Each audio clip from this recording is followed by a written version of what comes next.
આગામી સમયમાં બે વિધાનસભા બેઠકો ઉપર પેટા ચૂંટણી યોજાવાની છે, જેને લઈને વિસાવદર અને કડી પેટા ચૂંટણીને લઈને ભાજપે સેન્સ પ્રક્રિયા શરૂ કરી છે અને હવે કોણે કોણે દાવેદારી કરી છે અને કોણ મેદાને આવ્યું છે ચૂંટણી લડવા માટે, વિગતે વાત કરીએ આ વિડીયોમાં। વૈષ્ણવજન તો તેને કહીએ જે પીડ પરાઈ જાનાને રે।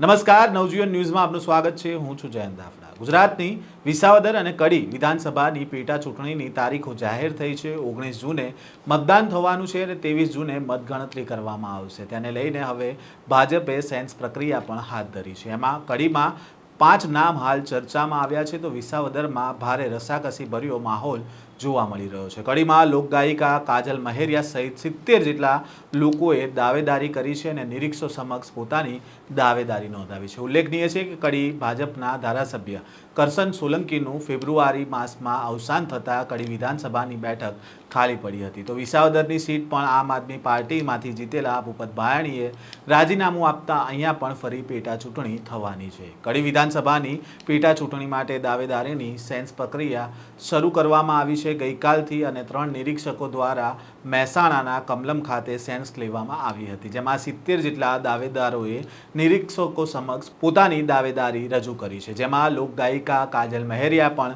કમલમ ખાતે પહોંચ્યા હતા અને પોતાની દાવેદારી નોંધાવી હતી। કાજલ મહેરિયા ભારતીય જનતા પાર્ટી સાથે છેલ્લા 20 વર્ષથી જોડાયેલા હોવાનું કાજલ મહેરિયાએ જણાવ્યું છે। સાથે તેમણે કહ્યું છે કે હું ગાયિકા છું અને ત્યારે પણ લોકોની સેવા જ કરું છું અને હવે રાજકારણમાં આવવાનો મોકો મળી રહ્યો છે, જેથી મેં પણ ટિકિટ માટે દાવેદારી નોંધાવી છે અને રાજકારણમાં આવીને લોકોની વધુમાં વધુ સેવા કરીશ।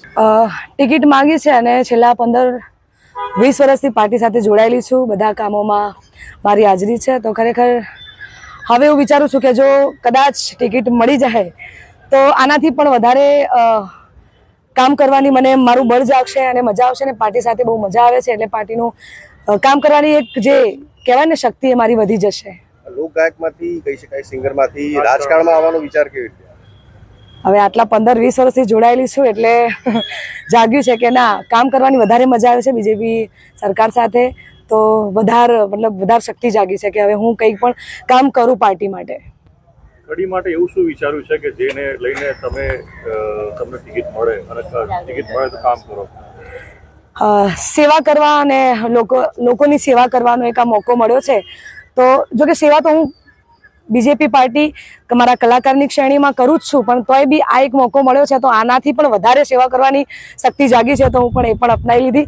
જો સરકાર મને મારી પસંદગી કરે તો આનાથી પણ જોરદાર સેવા કરવાનો એક મોકો મળ્યો છે। તો કડી વિધાનસભાની પેટા ચૂંટણી માટે મહેસાણા જિલ્લા ભાજપ કાર્યાલય ખાતે ઉમેદવારની સેન્સ પ્રક્રિયા હાથ ધરવામાં આવી છે અને સેન્સ પ્રક્રિયા માટે 3 નિરીક્ષકોની નિમણૂક પણ કરવામાં આવી છે, જેમાં પાલનપુરના પૂર્વ સાંસદ દિનેશભાઈ અનાવડિયા, પ્રદેશ ઉપાધ્યક્ષ કૌશલ્યા કુંવરબા અને ગાંધીનગર શહેરના પૂર્વ મહામંત્રી નિરીક્ષક તરીકે ઉપસ્થિત રહ્યા છે। કડી બેઠક પરથી હિતુ કનોડિયાને ભાજપ મેદાને ઉતારે તેવી ચર્ચાએ જોર પકડ્યું છે, તેવામાં બીજી બાજુ કાજલ મહેરિયાએ પણ દાવેદારી કરી છે। જો કે ભાજપની કાયમ ટેવ રહી છે સરપ્રાઇઝ આપવાની, અને હવે કોંગ્રેસમાંથી વાત કરવામાં આવે તો કોંગ્રેસમાં પૂર્વ ધારાસભ્ય રમેશ ચાવડા, દલિત નેતા ભરત મકવાણા અને ગઈ ચૂંટણીમાં જે પરાજિત થયા હતા તેવા પ્રવીણ પરમારના નામ પણ હાલ ચર્ચામાં છે, જ્યારે આમ આદમી પાર્ટી પણ અહીંયા પોતાનો ઉમેદવાર ઉતારે તેવી શક્યતા છે। હવે જોવાનું રહ્યું કે કયા કયા ઉમેદવારો છે તે મેદાને આવે છે અને તેમાંના